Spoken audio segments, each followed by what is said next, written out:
Selamat malam Bapak Ibu Saudara yang dikasihi oleh Tuhan. Di hari keempat bulan Agustus saat ini kembali bersama-sama mari kita mengadakan ibadah Rebon. Oleh karena itu saya undang kita sekalian Bapak Ibu yang di rumah untuk bangkit berdiri.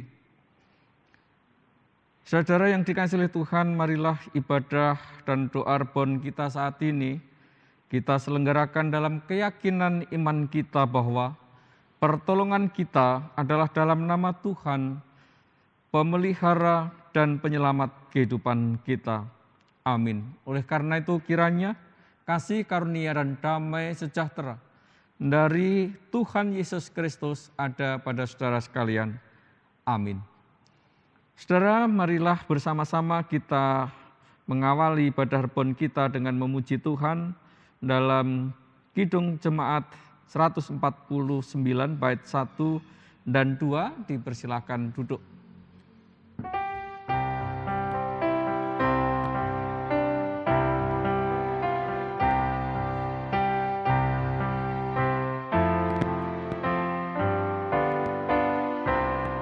Sang Maha Tapi telah dekat, yaitu Tuhan Yesus.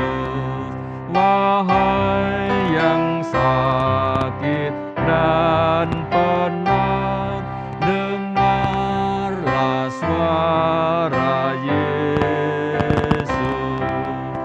Baik di dunia yang fana, baik di surga yang bakal, yang terindah selamanya, nama Yesus.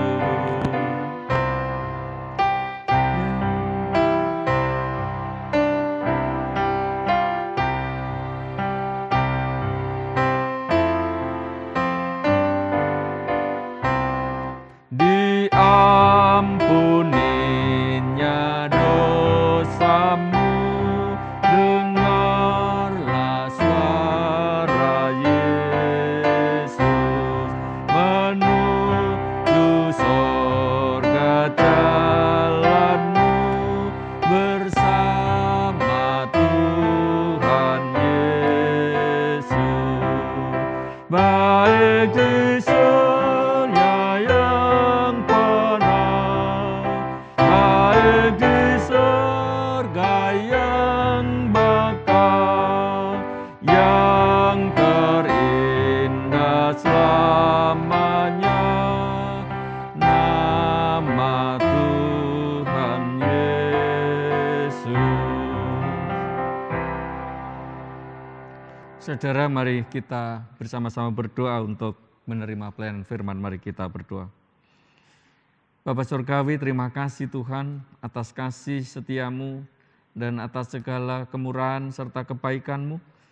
Saat ini bersama-sama dengan warga jemaat di GKJ Nusuan khususnya, kami boleh mengadakan ibadah Rebon. Ya Tuhan, kami tahu setiap kali kami bersekutu di dalam nama-Mu, Engkau sendiri yang berkenan untuk hadir dan menyapa kami, sehingga kami mendapatkan sesuatu yang baik dari Tuhan dan menjadikan kami memiliki kehidupan yang penuh pengharapan. Oleh karena itu Tuhan, saat ini di dalam ibadah Rebon kami, saat ini kami akan menerima firman-Mu. Kiranya Tuhan bersabda kepada kami dan menganugerahkan kami kuasa Roh Kudus-Mu, untuk kami boleh memahami apa yang menjadi kehendak-Mu bagi kehidupan kami. Bersabdalah ya Tuhan, kami anak-anak-Mu bersedia untuk mendengarkannya. Dalam nama-Mu yang kudus Tuhan kami, Yesus Kristus, kami berdoa. Amin. Saudaraku yang dikasihi oleh Tuhan, firman Tuhan yang boleh kita terima dan dengar pada saat ini diambil dari 2 Samuel, kitab 2 Samuel pasal 13, yang akan saya bacakan untuk kita sekalian di ayat 20 sampai dengan 36. Demikian firman Tuhan. Bertanyalah Absalom, kakaknya kepadanya, apakah Amnon kakakmu itu bersetubuh dengan engkau? Maka sekarang adikku, diamlah saja. Bukankah ia kakakmu? Janganlah begitu memikirkan perkara itu. Lalu Tamar tinggal di rumah Absalom, kakaknya itu, seorang diri. Ketika segala perkara itu didengar Raja Daud, sangat marahlah ia.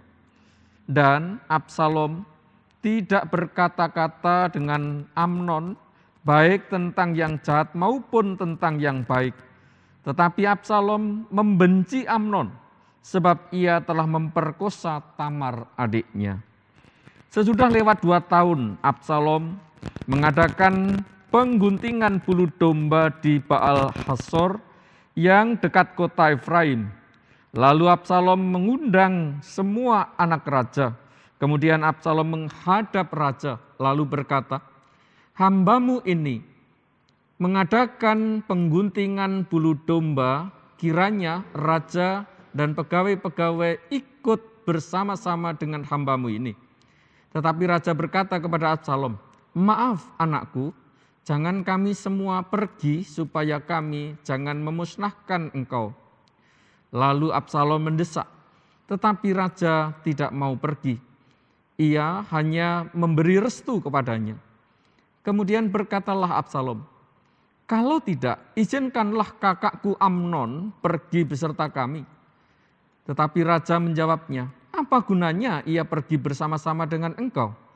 Tetapi ketika Absalom mendesak, diizinkannya lah Amnon dan semua anak raja pergi beserta dia. Lalu Absalom memerintahkan orang-orangnya demikian, "Perhatikanlah, apabila hati Amnon menjadi gembira karena anggur, dan aku berkata kepadamu, paranglah Amnon, maka haruslah kamu membunuh dia. Jangan takut, bukankah aku yang memerintahkannya kepadamu? Kuatkanlah hatimu dan tunjukkanlah dirimu sebagai orang yang gagah perkasa." Orang-orang Absalom memperlakukan Amnon seperti yang diperintahkan Absalom. Lalu bangunlah semua anak raja itu. Mereka menaiki bagalnya masing-masing dan melarikan diri. Mereka masih di tengah jalan ketika kabar sampai kepada Daud. Demikian, Absalom telah membunuh semua anak raja. Tidak ada seorang pun dari mereka yang lolos. Lalu bangunlah raja, dikoyakkannya pakaiannya dan berbaring di lantai. Dan semua pegawainya yang hadir padanya mengoyakkan pakaian mereka. Maka berbicaralah Yonadab, anak Simea kakak Daud, katanya, "Janganlah tuanku menyangka bahwa semua orang muda anak-anak raja itu telah dibunuh.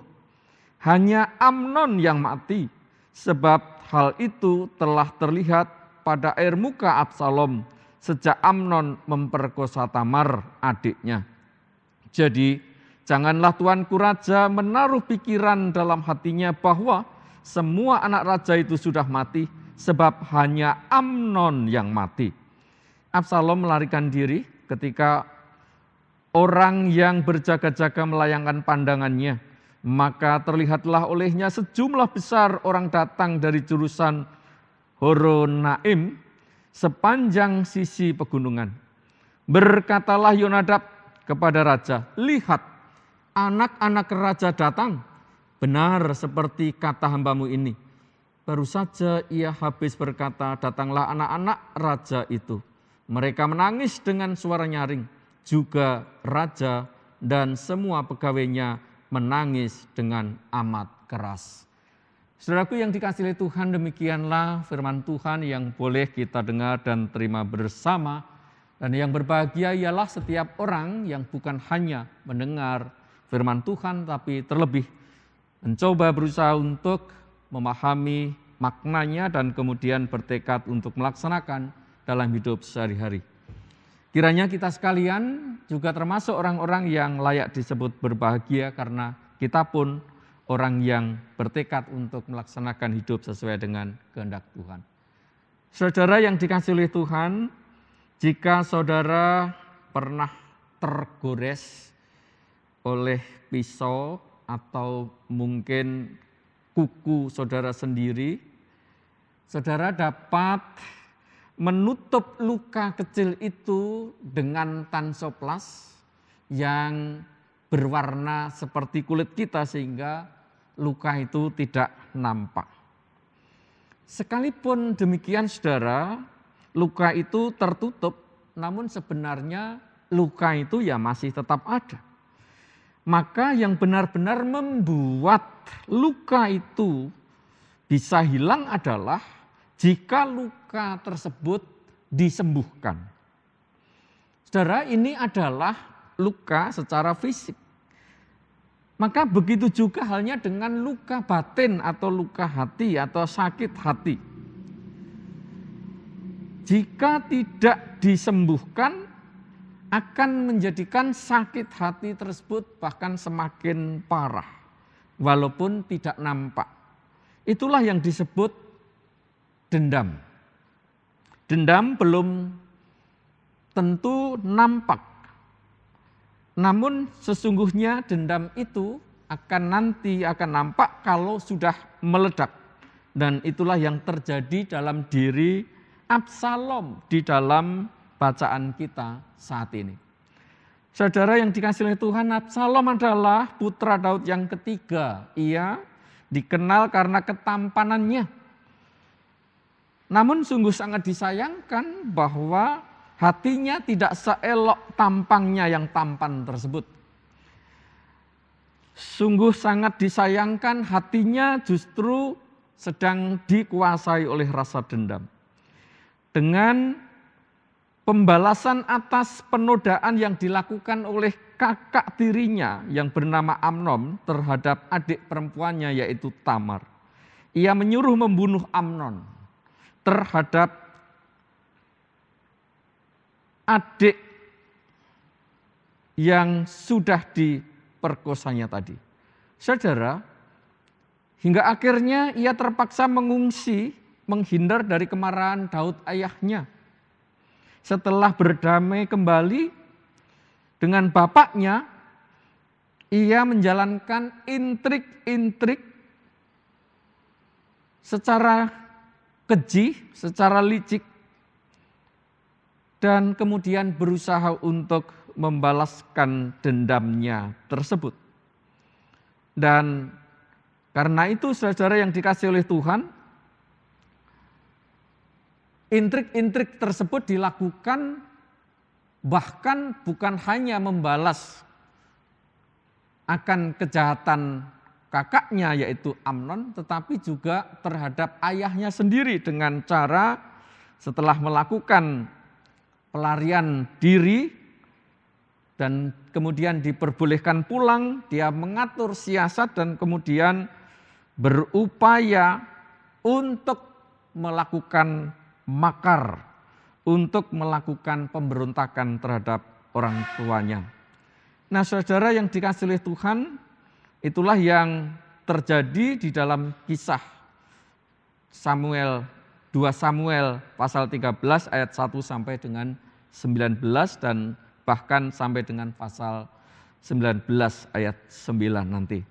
Nah saudara yang dikasihi oleh Tuhan, pada teks kali ini hati Absalom terluka ketika Amnon memperkosa Tamar, adiknya. Sayangnya Absalom tidak pernah berusaha untuk mengobati luka hatinya itu. Absalom dengan rapi menutupi sakit hatinya dengan tidak mengatakan sesuatu yang baik maupun yang jahat tentang Amnon. Dan ia menyimpan luka batinnya itu justru semakin membara sebagai dendamnya. Di ayat 20 sampai 22. Saudara yang dikasihi oleh Tuhan, dalam sakit hatinya yang tak tersembuhkan itu, setelah selama 2 tahun Absalom menyiapkan satu rencana jahat untuk melenyapkan Amnon. Ia berusaha untuk memohon kepada Raja Daud ayahnya untuk mengundang Amnon datang pada acara perjamuan pengguntingan bulu domba. Dan ketika Amnon bergembira oleh anggur yang diminumnya, segeralah orang-orang Absalom datang dan membunuhnya. Di ayat 26 sampai 28. Nah, saudara yang dikasihi oleh Tuhan Yesus Kristus, dengan apa yang dilakukan oleh Absalom tadi, maka akhirnya kita bisa melihat betapa Absalom itu memang benar-benar masih dikuasai oleh rasa dendam yang terus membara di dalam dirinya. Nah, setelah berhasil meledakkan sakit hati atau dendam kesumatnya itu dengan membunuh Amnon, apakah masalah yang dihadapi oleh Absalom itu kemudian selesai? Ternyata tidak, saudara. Justru masalah besar sudah secara beruntun mengiring hidupnya. Ia harus melarikan diri dari amarah ayahnya, yaitu Daud. Dan ketika amarah Daud sudah mereda, sudah melupakan peristiwa pembunuhan yang dilakukannya terhadap Amnon, maka dendamnya masih dilanjutkan kepada ayahnya sendiri. Seperti yang tadi sudah saya kemukakan, bahwa dia dengan licik, dengan berusaha keras untuk menggulingkan kekuasaan ayahnya. Nah, saudara, atas tindakan itu, mungkin saja ayahnya memaklumi dia. Daud lebih memilih mengungsi dari serangan anaknya itu. Kalau nanti kita membaca di teks ini selanjutnya. Daud boleh saja berusaha untuk menghindar dari serangan anaknya itu. Tetapi rakyat Israel menganggap tindakan Absalom adalah tindakan yang mengancam bukan hanya terhadap ayahnya, melainkan juga mengancam negara. Itulah sebabnya pada akhirnya Absalom dikejar oleh prajurit Daud ayahnya. Dan dalam pengejaran itu Absalom tersangkut di batang pohon dan akhirnya tergantung di sana, lalu dibunuh oleh Yoab, panglima perang dari ayahnya, dan beberapa prajurit lainnya. Saudaraku yang dikasihi oleh Tuhan, belajar dari kisah Absalom. Mari kita mewaspadai sekecil apapun setiap luka hati atau luka batin kita yang muncul di dalam diri kita, maka apabila tidak ditangani dengan baik, apabila tidak segera disembuhkan, luka itu akan dapat terus membara, lalu memunculkan rencana dan tindakan yang jahat. Dan tidak mudah mengobati rasa sakit hati itu, apalagi jika kesalahan yang diperbuat orang lain itu kita anggap sangat fatal. Nah, dalam situasi pandemik yang kita hadapi sekarang ini, saudara, kita memang tidak berhadapan secara langsung orang-orang yang menyakiti hati kita. Tetapi jika kita pernah merasakan sebagai orang yang terpapar COVID, bisa jadi ada sikap-sikap tertentu dari orang-orang di sekitar kita yang barangkali dalam tanda kutip menghakimi kita. Dan itulah yang membuat kita merasa tertuduh. Dan bisa jadi itu kalau tidak segera kita atasi akan menjadi luka batin kita. Orang tersebut kita anggap menyakiti kita. Dan karena itu masalah yang seperti ini harus benar-benar kita waspadai. Saudaraku yang dikasihi oleh Tuhan, kalau yang semacam ini tidak kita sadari, maka sakit COVID itu bisa sama dengan sakit hati. Sama-sama tidak nampak, karena COVID itu berupa virus yang merasuki tubuh kita dan membuat tubuh kita menjadi tidak berdaya dan bahkan membuat kita bisa sesak nafas kalau kebetulan kita tidak memiliki daya tahan tubuh yang baik. Nah, kalau hal itu kemudian masih ditambahkan dengan luka batin kita, maka semakin sesaklah juga akan kehidupan kita. Oleh karena itu, saudaraku yang dikasihi oleh Tuhan, disinilah diperlukan oleh kita sekalian tekad untuk memperkuat diri. Tekad dan spirit semangat kita untuk tidak menjadi lemah, apalagi memelihara sakit hati kita, yang kalau tidak kita atasi segera, itu akan menjadi dendam di dalam diri kita, dan persoalannya adalah sampai kapan dendam itu kita pelihara. Kita tunggu sampai meledakkah dan akan menimbulkan masalah yang lebih besar dalam diri kita? Nah, saudaraku, justru firman Tuhan hari ini mengingatkan kepada kita sekalian untuk jangan menyimpan sakit hati, apalagi dendam. Tetapi mari segera kita sembuhkan luka batin dan sakit hati kita dengan cara menerapkan ajaran Tuhan kita Yesus Kristus, yaitu mengampuni, memaafkan sesama kita dengan tulus dan dengan kesungguhan hati. Hanya dengan cara itu, saudara, kita akan berproses mengalami penyembuhan luka-luka batin kita, dan kalau batin kita tersembuhkan, fisik kita juga akan dikuatkan. Nah, saudara, pertanyaannya adalah bagaimana agar kita dapat mengampuni kesalahan orang lain sehingga tidak menyimpan dendam seperti halnya Absalom tadi. Satu-satunya cara, saudara, adalah menghidupkan kehidupan Tuhan Yesus dalam diri kita, yaitu Tuhan Yesus yang penuh kasih dan pengampunan. Hanya kuasa dan kasih Yesuslah yang dapat membantu kita melepaskan diri kita dari luka batin itu dan kemudian dimampukan untuk memaafkan, mengampuni orang lain. Dan ketika berada di dunia ini kita tahu Tuhan Yesus sudah memberikan teladan tentang pengampunan itu. Dan kasih Kristuslah yang menyembuhkan luka batin kita. Dan dengan itu kita akan dibawa kepada kesembuhan yang sesungguhnya. Dan karena itu kita akan dimampukan untuk terus mengasihi diri kita dan sesama kita, bahkan mengasihi Tuhan dalam hidup kita dengan kita menyembuhkan luka-luka batin kita. Kiranya Tuhan memberkati dan menolong kita sehingga kita menjadi orang-orang yang pulih sembuh, bahkan menjadi alat tangan Tuhan untuk menyembuhkan sesama kita. Tuhan berkati kita sekalian. Amin.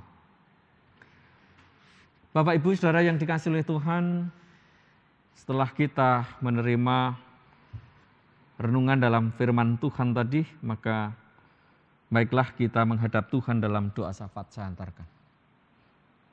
Maha besar Bapa Surgawi, kalau saat ini kami boleh mengikuti ibadah rebon, maka kami yakin ini adalah bagian dari karunia-Mu bagi kami. Dan karena itu tolonglah agar dengan ikut ibadah rebon ini, di mana firman Tuhan telah diberitakan dan kami telah mendapatkan suatu pengalaman yang berharga untuk kami cermati, agar kami pun menjadi orang-orang yang sembuh dalam arti yang sesungguhnya, yaitu dimampukan untuk membebaskan diri dari rasa dendam, dan sebaliknya kami menjadi orang-orang yang bermurah hati untuk mengampuni sesama kami yang barangkali bersalah pada kami. Bapak Surgawi, terima kasih di dalam suasana pandemi seperti ini Tuhan. Mampukanlah kami untuk terus menjalani kehidupan dengan teladan Tuhan Yesus Kristus yang penuh kasih dan pengampunan. Biarlah itu menjadi model kehidupan kami yang kami terapkan setiap hari dalam kebersamaan kami dengan sesama kami. Karena itu ya Tuhan, sekarang ini kami berdoa untuk saudara-saudara kami yang mungkin juga mengalami luka-luka batin. Entah itu diakibatkan oleh orang-orang terdekatnya atau siapapun. Maka kami berdoa agar saudara-saudara kami segera memperoleh kekuatan dari kasih Tuhan Yesus Kristus, yaitu kekuatan untuk mengampuni, memaafkan, sehingga dalam kuasa kasih-Mu saudara kami segera pulih dari sakit hatinya itu. Ya Tuhan, terima kasih. Kami berdoa untuk saudara-saudara kami yang karena terpapar COVID harus terus menjalani perjuangannya melawan virus COVID dengan isolasi mandiri atau yang dirawat di rumah sakit. Kiranya semua mereka akan Tuhan berkati dengan semangat. Tuhan berkati dengan kasih dan pengampunan dari-Mu, supaya dengan demikian saudara kami segera pulih dari sakitnya itu. Begitu juga saudara-saudara kami yang dalam usia kesepuhannya, yang pada umumnya di usia sepuh sering diikuti dengan melemahnya kondisi fisik. Tetapi kami justru memiliki pengharapan besar, meskipun kondisi fisik mengalami penurunan, tetapi keimanannya justru akan menjadi teladan bagi kami. Karena mereka sudah ditempa oleh banyak pengalaman disertai dan ditolong oleh Tuhan. Karena itu kami serahkan para kasepuhan di antara kami. Tuhan berkatilah mereka semua. Bapa Surgawi, kami berdoa untuk anak-anak kami dalam perjuangan mereka merajut masa depan melalui studinya. Kiranya Tuhan berkati agar studinya yang harus dijalani secara online bukan sesuatu yang mudah karena pendampingannya relatif terbatas. Namun kami percaya dan kami menyerahkan mereka ini ke dalam tangan-Mu agar mereka dimampukan untuk menguasai diri, fokus di dalam belajar, sehingga di dalam menggunakan gadgetnya mereka justru terampil untuk memanfaatkannya dalam belajar mereka. Mampukanlah mereka agar mereka menjadi bijak di dalam menggunakan media-media yang ada. Kiranya Tuhan tolong agar kami para orang tua juga mampu mendampingi anak-anak secara bijaksana. Dan dengan begitu, meski dalam keterbatasan, anak-anak kami tetap mampu mempersiapkan masa depannya dengan baik. Untuk bangsa dan negara kami yang pada bulan ini bersama-sama seluruh warga bangsa sedang merayakan ulang tahun kemerdekaan bangsa kami yang ke-76. Dalam segala keterbatasan yang ada, kiranya spirit untuk membangun hidup bersama sebagai bangsa, semangat nasionalisme kiranya ditumbuhkan justru di dalam suasana pandemik sekarang ini. Kiranya Tuhan, seluruh komponen warga bangsa akan saling tolong-menolong, saling membantu di dalam mewujudkan kehidupan bersama, dan semua program pemerintah yang merupakan usaha untuk menjadikan kehidupan lebih baik, kiranya juga Tuhan tolong agar mendapatkan tempat di hati masyarakat dan memberikan dukungan yang dibutuhkan. Terima kasih Tuhan untuk jemaat-Mu dimanapun berada. Tuhan berkati, Tuhan tolong agar kami semua dapat tetap terus berkarya di dalam kasih Tuhan melalui aktivitas yang masih bisa kita lakukan. Tuhan terima kasih, inilah doa kami. Masih banyak lagi pergumulan hidup kami, tetapi kami menyerahkan seluruh hidup kami itu hanya di dalam pimpinan kasih-Mu. Terima kasih Tuhan, ampunilah dosa kami. Dalam nama-Mu yang kudus Tuhan kami Yesus Kristus kami berdoa. Amin. Saudara, mari saya undang untuk kembali bangkit berdiri dan mengakhiri ibadah rebon kita saat ini dengan memuji Tuhan dari Kidung Jemaat 149 tadi di bait 3 dan 4, Sang Maha Tabib telah dekat.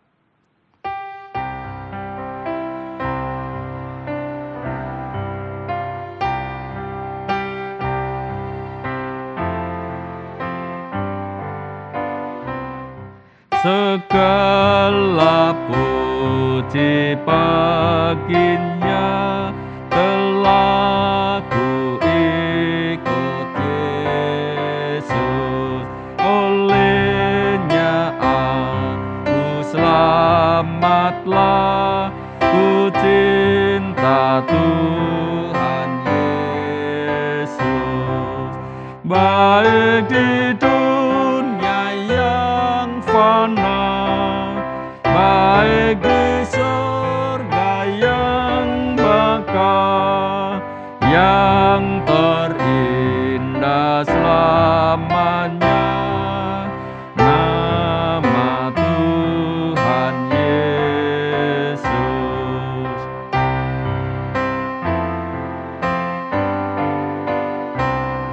Di kancah